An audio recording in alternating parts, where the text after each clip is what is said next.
reviens sur le cycle Saturne-Neptune et sur le cycle Saturne tout court. Je précise que la conjonction entre Saturne et Neptune a lieu tous les 36 ans. Et que 36 ans, c'est en gros 5 x 7, 35. C'est-à-dire 5 phases successives de Saturne.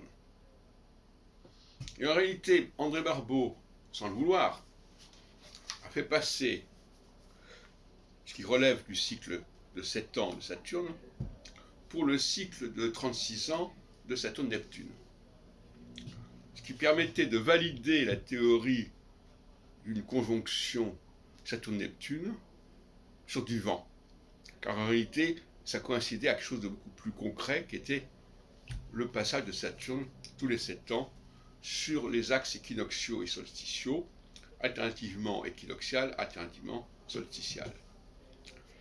Alors, l'inconvénient de la méthode de Barbeau, c'est qu'elle donnait des rendez-vous tous les 36 ans, encore qu'il ait eu des tentatives avortées au bout de 18 ans, notamment en 70-71, où il avait annoncé dans la crise mondiale des choses qui n'ont pas du tout eu lieu. Et ça ne lui a pas permis, par exemple, de prévoir l'arrivée de Mitterrand en 81, dans une problématique de Saturne entrant sur Neptune, sur la Balance. En 89, Saturne entrant en Capricorne. En 95, Saturne entrant en Bélier. Alors, effectivement, il a prévu 89, Saturne en Capricorne. Parce que c'était 36 ans après 53. Mais il a cru que c'était un événement majeur qui n'avait lieu que tous les 36 ans, alors qu'en réalité, les revirements saturniens ont lieu tous les 7 ans.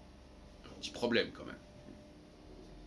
Et donc, au lieu de suivre un cycle saturnien que j'avais déjà proposé en 1976, dans Clé pour l'astrologie, avec des phases de 7 ans, il proposait donc en 1955 notamment, et après, dans différentes illustrations de l'astrologie, un cycle de 36 ans, qui permettait de relier la révolution russe de 1917 à celle de 1989, etc. Donc, au lieu d'avoir quelque chose de relativement structuré et récurrent, de manière raisonnable, c'est-à-dire au stade d'un fonctionnement de la société, en fin de compte, et pas des choses qui ont lieu tous les 36 ans. Parce que tous les 36 ans, c'est quand même pas la même chose que tous les 7 ans. Ça n'a pas la même valeur sociologique, évidemment. Ça ne s'inscrit pas dans un tissu social de la même manière. Donc, il suffisait d'étudier, par exemple, de voir qu'en 68, Saturne était en Bélier, que 7 ans plus tard, il serait en Cancer, en 74, que 7 ans plus tard, il serait en Balance, ce qui rapprocherait d'ailleurs 68 de 81, et que 7 ans plus tard, ou 8 ans plus tard, parce que de toute façon, en réalité, Saturne est entré en Capricorne fin 88, en Capricorne. Et en 95, Saturne passe en Bélier. Donc, finalement, la démarche de Barbeau était extrêmement appauvrissante par rapport à une théorie cyclique.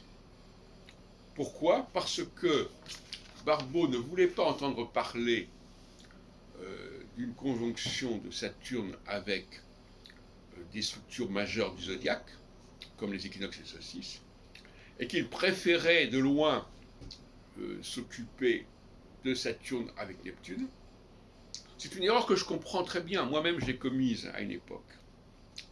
Quand je préférais parler des conjonctions de Saturne avec les étoiles fixes royales, les 4 étoiles fixes royales, Aldébaran, Antares, Régulus, Pomalo, que de parler des équinoxes et des solstices. Il y a une sorte de blocage à ce niveau-là. Pourquoi? Parce que les étoiles, on les voyait, elles existaient, c'était une réalité astronomique, si on peut dire, même si la conjonction d'une planète avec une étoile fixe est une aberration, est une illusion. Enfin, on peut dire que sur un plan purement visuel, ça fonctionne. De la même façon que la conjonction Saturne-Neptune, sur un plan purement visuel, ça fonctionne. Sans entrer dans le détail de rapports astronomiques réels entre Saturne et Neptune. Donc, on comprend bien qu'il y avait un obstacle épistémologique consistant à parler du passage de Saturne, c'est l'équinoxe et les solstices, plutôt que de parler de conjonction de Saturne avec une autre planète lente ou une étoile fixe.